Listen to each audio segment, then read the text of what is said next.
আরো আমরা খাবো, নয়তো তোমাদের খেজুর তোমরা খাও।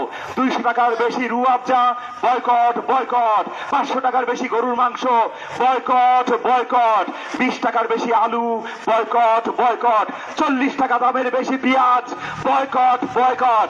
তোমরা যা খুশি করছো, ফাজলামি করছো, শয়তানি করছো, তোমরা লাই পেয়ে গেছো। একটা সীমা থাকা উচিত।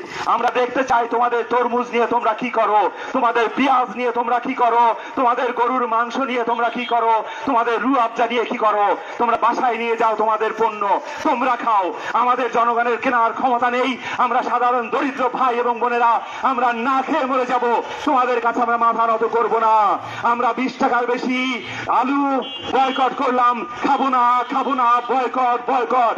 40 টাকা দামের বেশি পেঁয়াজ, খাবো না খাবো না, বয়কট বয়কট। 60 টাকা দামের বেশি চিনি আমরা খাবো না খাবো না, বয়কট বয়কট। 100 টাকা দামের বেশি সয়াবিন তেল আমরা খাবো না খাবো না, বয়কট বয়কট। কয়েকদিনের মধ্যে প্রিয় ভাই এবং বোনেরা, এই সিন্ডিকেট, এই ব্যবসায়ীরা মাটিতে শুয়ে পড়বে। তারা, এই ব্যবসায়ীরা, আমরা দেখতে চাই তাদের কতটুকু ক্ষমতা আছে, কয়দিন তারা টিকে থাকতে পারে। Boycott boycott. এই ব্যবসায়ী, এই অসাধু ব্যবসায়ী, তারা অন্যায় ভাবে মূল্য বৃদ্ধি করছে, সেই ব্যবসায়ী এবং সেই পণ্য আমরা বয়কট করলাম। যশোরের